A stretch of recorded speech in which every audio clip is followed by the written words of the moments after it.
बिस्मिल्लाहिर्रहमानिर्रहीम। अस्सलाम वालेकुम। मैं डॉक्टर फवाद सुलेमान और मेरे साथ कासिम रुंजो साहब ने ज्वाइन किया है। हम अक्सर मिलकर डिफरेंट मौजूद टॉपिक्स पर बात कर रहे होते हैं। तो मेरे ख्याल से कासिम साहब आप बाकायदा इनिशिएशन आज के सेशन का स्टार्ट कर लें। बिस्मिल्लाहिर्रहमानिर्रहीम। डॉक्टर साहब थैंक यू। असल में आज मैं इस मसले पे ऊपर बात करना चाह रहा हूँ कि अक्सर गैस के मसले होते हैं। गैस मथे चढ़ी हो, सीसीए चढ़ी हो, गैस की वजह से मानी माऊ खाई को तो सगा इन है, फिर गैस की वजह से वाली फिरी को तो सगा। गैस की वजह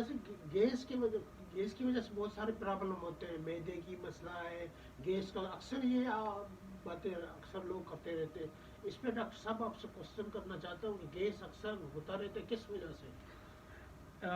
देखिए, मैं इसका इस तरीके से जवाब देना चाहूँगा कि बहुत सारी चीज़ों में हम कंफ्यूज होते हैं कि कभी कभार ऐसे चल रहा होता है कि मैदे का हकीकी मसला होता है, हम नहीं समझ रहे होते। कभी मैदे का मसला नहीं होता, बुनियादी वजह स्ट्रेस होता है, बुनियादी वजह घबराहट बेचैनी होती है, या स्ट्रेस से रिलेटेड कोई और बीमारी होती है जो कि जहनी बीमारी होती है। हम उसको ताल्लुक दे रहे होते हैं गैस के साथ। जैसा कि अभी आप हमारी अपनी घर की लासी जबान में बता रहे थे कि गैस मथे चढ़ी हुई या गैस जिसमें अंदर फिरे थी। तो मैं नाजरीन को उर्दू में बताना चाहूँगा कि कासिम साहब जो बता रहे थे कि अक्सर लोग ये कह रहे होते हैं कि गैस है सर पे चढ़ जाती है, गैस है जिस्म के अंदर घूम रही है, गैस है दिल के पीछे छुप रही है, गैस है पीछे चली जाती है।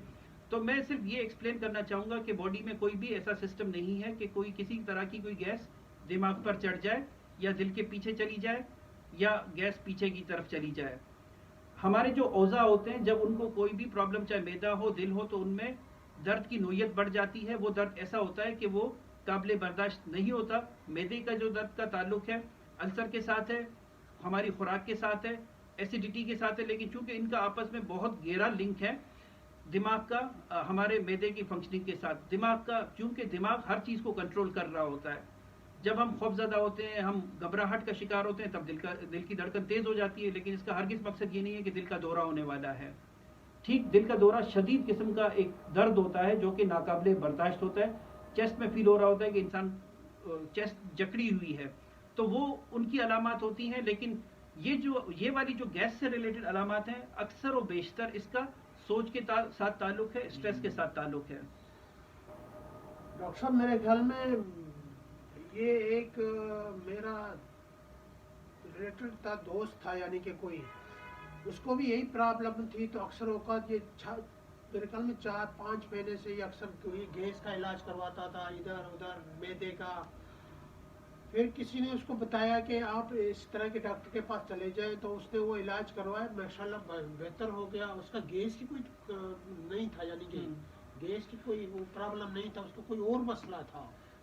तो अच्छा, इसमें मैं ये बताना चाहूँगा नाजरीन को कि जब भी इस तरीके से मरीज़, अगर मिसाल के तौर पे मेरे पास एक मरीज़ आता है, वो कहता है मुझे गैस का मसला है या गैस का गोला सर पे चढ़ता है, जी, तो मैं कभी उसकी बात पर हंसूंगा नहीं। मैं ये नहीं कहूँगा कि तुम्हें कोई नफ्सियाती मसला है डायरेक्टली। मुझे पहले उसके जो भी वो शिकायत करे, मरीज़ हमेशा ठीक ही कह रहा होता है, मैं उस पर यकीन करूँगा। मैं उससे पूछूंगा कि क्या होता है, किस वक्त गैस सर पे चढ़ती है, किस तरह आप महसूस कर रहे होते हो। मैं उसकी बात को पूरा सुनूंगा, मैं उसे कंफर्टेबल करूंगा। फिर मैं देखूंगा कि उसके पीछे कोई ख्यालात का मामला तो नहीं है। जब मैं देखूंगा मरीज कंफर्टेबल है, तो फिर मैं उससे पूछूंगा कि उसकी फीलिंग्स क्या हैं। देखिए, सिंपल सी बात है, अगर डायरेक्टली मैं किसी से पूछूं कि आपका मिजाज कैसा है, तो फौरन लोग कहते हैं कि मिजाज ठीक है। और शायद ये दुनिया का सबसे बड़ा झूठ है कि हम कह रहे होते हैं कि मिजाज ठीक है। तो फीलिंग्स का मालूम करने के लिए हमें मरीज को सुनना पड़ता है, जिस शिकायत के साथ वो आया होता है। अब मरीज कहता है कि गैस चढ़ती है, मैं कहता हूँ नहीं छोड़ो, मुझे बताओ मूड कैसा रहता है, तो वो कभी नहीं बताएगा। ठीक, तो उन मरीजों को कंफर्टेबल किया जाता है। और दूसरा मैं ये बताना चाहूँगा कि मैं हरगिज़ ये नहीं कहूँगा कि मैदे के मरीज कम होते हैं तो नफ्सियात के ज़्यादा है। मेरा हरगिज़ ये यहाँ बैठने का ये मकसद नहीं है। मैदे के भी मरीज होते हैं, नफ्सियात के भी मरीज होते हैं। सारे डॉक्टर्स मिलकर आपस में काम कर रहे होते हैं। अगर मुझे लगे कि चले पेशेंट का, मुझे लग रहा होता है कि एक्चुअल मैदे का मसला है, तो मैं ज़रूर गैस्ट्रो के डॉक्टर के पास उसे रेफ़र करूंगा। अगर डॉक्टर साहब टेस्ट कराते हैं, वो क्लियर कर देते हैं और वो मुझे कहते हैं कि नहीं मैदे का कोई मसला नहीं है, तो फिर मैं ट्रीटमेंट का इनिशिएशन लूँगा। तो अगर मैं अब आपसे जानना चाहूँगा कि जब कोई डॉक्टर रेफ़र करता है कि आप नफ्सियात के डॉक्टर के पास जाएं, तो आपके ख्याल से लोग कैसा महसूस करते हैं?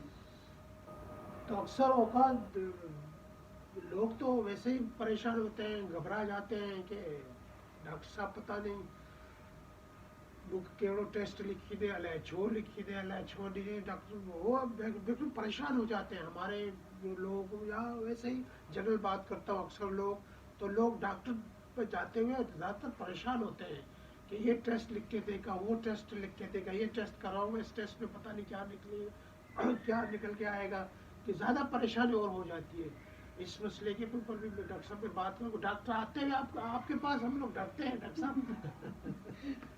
حالانکہ میں نے تو کبھی کوئی ڈرنے والی بات نہیں کی، لیکن یہ بات بالکل درست ہے ایک حد تک کہ کبھی کبھار کچھ مریضوں کو گھبراہٹ ہوتی ہے. یہ ایون میں ڈاکٹرز کے لیے بھی پیغام کنوے کرنا چاہوں گا کہ ہمیں دیکھنا چاہیے کہ سامنے والا بندہ اگر زیادہ گھبرایا ہوا ہے تو ہمیں اس کو کمفرٹیبل کرنے کی ضرورت ہے، بجائے اس کے کہ میں اس مریض کے ساتھ کنیکٹ نہیں کروں، میں ڈائریکٹلی اسے کہوں کہ یہ والا ٹیسٹ کرا دو، یہ ساری چیزیں.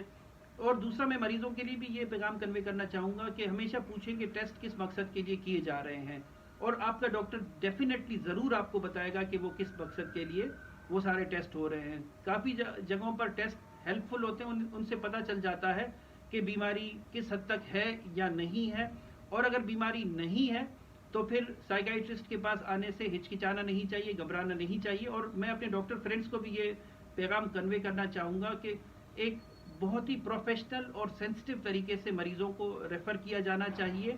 آپ یہ بتا سکتے ہیں کہ ٹیسٹ میں ہمیں کوئی ایسی چیز نظر نہیں آئی، اور کبھی کبھار جب ٹیسٹ میں ہمیں ایسی چیز کوئی بھی النس نہیں مل رہی ہوتی تو عموماً اس کا تعلق اسٹریس کے ساتھ ہوتا ہے، اور اسٹریس کی جو ٹریٹمنٹ ہے یا اسٹریس سے ریلیٹڈ کوئی بیماری ہے تو وہ سائیکائٹرسٹ کے ڈومین کا کام ہے. تو میں چاہوں گا کہ ایک دفعہ آپ سائیکائٹرسٹ سے اوپینین لے لیں. اگر آپ کو مریض انکار کر دے کہ میں نہیں جاتا تو آپ فورس نہ کریں، آپ کی پروفیشنل رسپانسبلٹی تھی، آپ نے انہیں کہہ دیا، اور آپ ان کو فورس نہ کریں. کبھی کبھار میرے اکثر دوست کہہ رہے ہوتے ہیں جو میڈیسن سے ہیں، وہ کہہ رہے ہوتے ہیں ہم تو مریض کو بہت کنونس کرتے ہیں. تو زیادہ کنونس کرنے کی ضرورت نہیں ہے، پیشنٹ بعد میں خود ہی ریئلائز کرتے ہیں. ہم جتنا فورس کرتے ہیں تو وہ پھر نہیں جا رہے ہوتے ہیں. اچھا، اس سے ریلیٹڈ کوئی اور آپ کے ذہن میں کوئی کویشچن؟